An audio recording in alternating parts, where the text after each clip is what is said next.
आप सबका स्वागत है। आज हम अध्याय 1 वास्तविक संख्या में एक्सरसाइज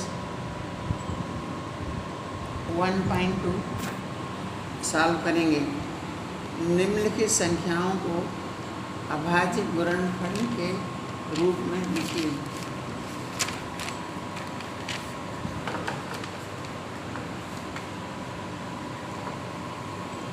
वन 40, इसको हम एलसीएम निकालते जाएंगे। 2 से भाग देंगे तो 70, फिर 2 से भाग दिया तो 35, फिर 5 से भाग दिया तो 7। अभाज्य गुणनफल होंगे 2 × 2 × 5 × 7। इसको लिख सकते हैं 2 की पावर 2 × 5 × 7। ये हमारा आंसर हो गया 140 के अभाज्य गुणनफल 2 × 5 × 7।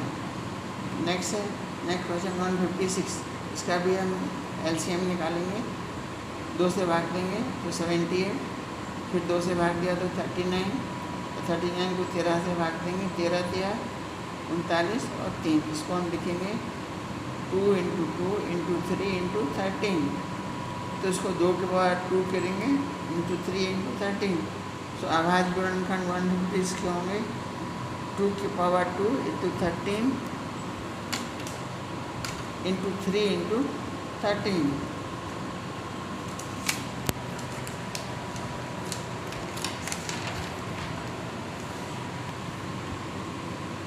फिर थर्ड 3825।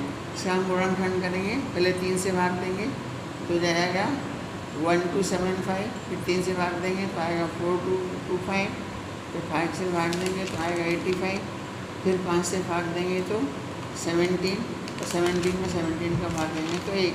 इसको हम लिख सकते हैं 3 × 3 × 5 × 5 × 15। इसका 325 3825 के अभाज्य गुणनफल होंगे 3 की पावर 2 2 की पावर 2 × 17। ये आंसर। Next fourth 5005। इसका भी एलसीएम निकालेंगे। 5 से भाग देंगे तो आएगा 1001, 7 से भाग देंगे तो आएगा 143, 11 से भाग देंगे तो आएगा 13, 13 से भाग देंगे तो 1। इसको लिख सकते हैं 5 × 7 × 11 to 13। 5005 का अभाज्य गुणनखंड 5 × 7 × 11 × 13। The answer. फिफ्थ 700429। इसको पहले 17 से भाग देंगे तो जाएगा 473 आएगा। फिर 19 से भाग देंगे तो 23 आएगा। 23 को 23 से भाग देंगे तो 1 आएगा। तो 2729 का गुणनखंड होगा 17 × 19 × 23। 7429 का अभाज्य गुणनखंड 7 × 19 × 23। Question number 2। गुणांकों के निम्नलिखित योगों को एलसीएम और एचसीएफ ज्ञात कीजिए तथा इसकी जांच कीजिए कि संख्याओं के गुणनफल बराबर एलसीएम × एचसीएफ। तो पहले 26 और 91 इसमें है। इसका गुणनखंड करेंगे 2 × 13। इसका गुणनखंड करेंगे 7 × 13। तो जो दोनों में कॉमन है वो सारा गुणनखंड वो होगा एचसीएफ। तो ये 13 इज एचसीएफ। एलसीएम में इसमें हम जो कॉमन उसको एक बार लेंगे और जो नहीं है उनको पूरा उतार लेंगे। तो 2 × 3 और 13 कॉमन इसलिए एक बार लेंगे। तो 2 × 3 × 13 बराबर 182। अब इसकी जांच करने के लिए हम n1 n2 मतलब जो नंबर है पहला नंबर दूसरा नंबर 26 × 13 × एलसीएम है एचसीएफ है 13 और एचसीएफ है 182 लिखे हुए हैं। 182 लिखा है पेन 182। तो गुणा करेंगे तो आएगा एलसीएम 2366 इधर आएगा और यहाँ गुणा करेंगे 2366 आया। तो दोनों बराबर हैं। हेंस ये प्रूफ हो गया कि संख्याओं का गुणनखंड बराबर HCF × LCM × HCF. Question number second 510 और 92 इनका गुणनखंड करेंगे। 510 का 2 × 3 × 5 × 17। 92 करेंगे तो 2 × 23। यहाँ साइड में आप LCM का कॉलम बना के और कर लीजिए, जिससे आपको आसान होगा। सार गुणनखंड होगा, जो कॉमन सिर्फ 2 है तो सार गुणनखंड होगा HCF। जो कॉमन है दोनों में वो HCF है, और जो LCM होगा जो कॉमन है उसको एक बार लेंगे, और बाकी ये 2 एक बच गया तो 2, और ये 3 × 5 × 17 × 23। इसको गुणा करेंगे तो आएगा 23460। अब जांच करनी है दो संख्याओं का गुणनफल। LCM × HCF संख्याएँ 110 × 92 इंटू जो HCF × LCM तो 2 × 23460। तो दोनों का गुणनखंड आएगा 46920 46920। इति सिद्धम, में सिद्ध हो गया। Next 336 and 54। 366 का गुणनखंड करेंगे 2 × 2 × 2 × 2 × 3 × 7। 54 का करेंगे 2 × 3 × 3 × 3। सार गुणनखंड कौन सा है? सिर्फ 2 है और ये 3 है। 2 × 3 HCF हो गया 6। LCM होगा 2 × 2 × 2 × 2 और 3 × 3 × 3। 3 एक कॉमन होगा तो 2 बार बचेगा सर। जो कॉमन है वो एक बार, और जो बाकी बचा वो 3 बार, गुणे 7। तो इसको गुणा सॉल्व करेंगे तो 3024। अब इसको प्रूव करना है, दो संख्याओं का गुणनफल बराबर LCM × HCF। तो यहाँ 336 × 54, और यहाँ जो LCM है 6, HCF 6 × LCM 3024। तो आएगा 18144 18144। इति सिद्धम। क्वेश्चन नंबर 3, अभाज्य गुणनखंड विधि द्वारा निम्नलिखित पूर्णांकों के LCM और HCF ज्ञात कीजिए। तो ये है 15, 12, 15, 21। 12 का गुणनखंड करेंगे 2 × 2 × 3। 15 का करेंगे 5 × 3। 21 का करेंगे 7 × 3। इसमें जो कॉमन है वो सिर्फ 3 है, तो ये 4 गुणनखंड 3 है, तो HCF 3 हो गया। LCM लेंगे तो 3, तो आ गया पहले 3 एक बार आएगा, फिर 2 × 2 × 5 × 7 बराबर 420। तो इसका LCM हो गया, HCF हो गया 3 और LCM हो गया 420। अगला है 17 × 23 × 29। हल 17 का होगा 1 × 17, 23 का होगा 1 × 30, 29 का होगा 1 × 29। तो उनका HCF होगा, कॉमन तीनों में 1 है, इसलिए वो HCF होगा। LCM होगा, गुणा करने पड़ेगा 17 × 23 × 29, तो 11339।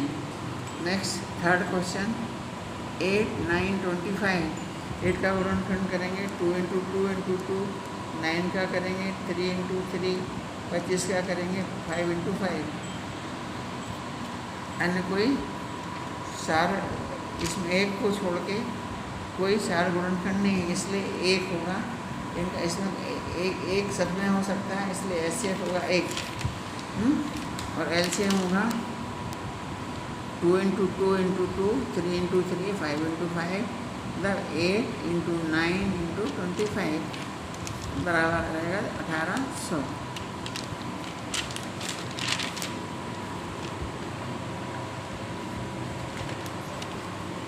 फोर्थ क्वेश्चन है HCF निकालना है। 306 और 507 बराबर दिया है। HCF 305 527 बराबर 9 दिया हुआ है। इसका अपन को LCM ज्ञात करना है। तो HCF × LCF बराबर होता है N1 × N2। हमें दिया हुआ है HCM 3025 बराबर 9।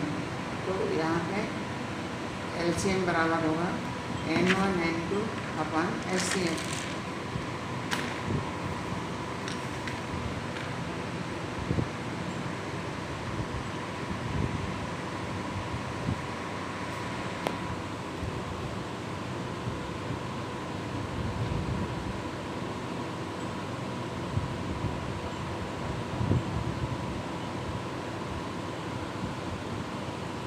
तो LCM बराबर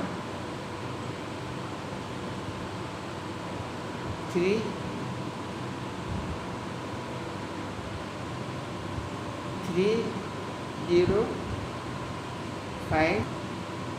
इंटू 5 है अपॉन 9, LCM होगा 2238। इतना मुझे समझ में नहीं आ रहा। हो गया पूरा। क्वेश्चन नंबर 5, जांच कीजिए कि क्या किसी प्राकृतिक संख्या n के लिए संख्या 6n अंक 0 पर समाप्त हो सकती है। सलूशन 6n का अभाज्य गुणनखंड 2 इंटू 3n होगा। जब कोई प्राकृतिक संख्या जो शून्य पर समाप्त होती है उसके अभाज्य गुणनखंड 2 इंटू 5 इंटू n के रूप में होते हैं। अब 6 इंटू n शून्य, अतः क्योंकि 6 का गुणनखंड 2 इंटू 5 के रूप में नहीं हो सकता, इसलिए 6n शून्य पर समाप्त नहीं होगी।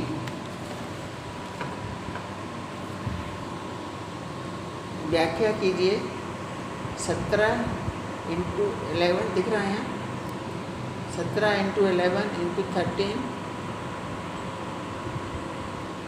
प्लस 13 और 7 into 6 plus 5 into 4 into 3 into 2 into 1 plus 5 भाज्य संख्या क्यों है। माना a बराबर 7 प्लस 11 प्लस 13 प्लस 13 का मान लिया 7 इंटू 13 प्लस 1 13 77 प्लस 1 13 इंटू 78। अतः यह एक भाज्य संख्या है क्योंकि इसके अभाज्य गुणनखंड को एक को छोड़कर अन्य दो गुणनखंड हैं।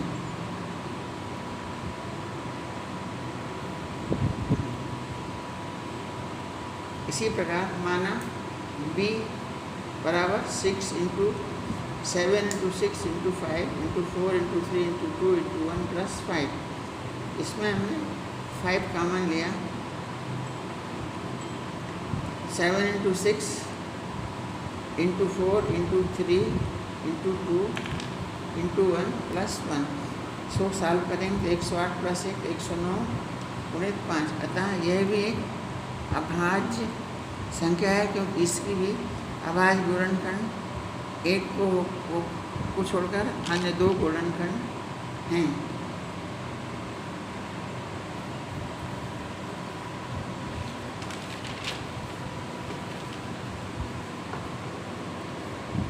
किसी खेल के मैदान के चारों ओर एक वृत्ताकार पथ है। इस मैदान का एक चक्कर लगाने के लिए सोनिया को 13 मिनट लगते हैं, जबकि इसी मैदान का एक और चक्कर लगाने में रवि को 12 मिनट लगते हैं। मान लीजिए दोनों एक ही स्थान और एक ही समय पर चलना आरम्भ करके एक ही दिशा में चलते हैं। गिरते समय पुनः प्रारंभिक स्थान पर पहुँचेंगे। एक चक्कर लगाने में सोनिया को 18 मिनट लगते हैं, रवि को एक चक्कर लगाने में 12 मिनट लगते हैं। इन दोनों का एक स्थान पर LCM 18 और 12 के LCM के बाद मिलेंगे। तो 18 का लिख सकते हैं 2 इंटू 3 इंटू 3, 12 को 2 इंटू 2 इंटू 6, इसका SCF होगा 6 और LCM होगा 18 इंटू 12 अपॉन 6 तो 36 मिनट। अतः 36 मिनट बाद वह प्रारंभिक स्थान पर मिलेंगे।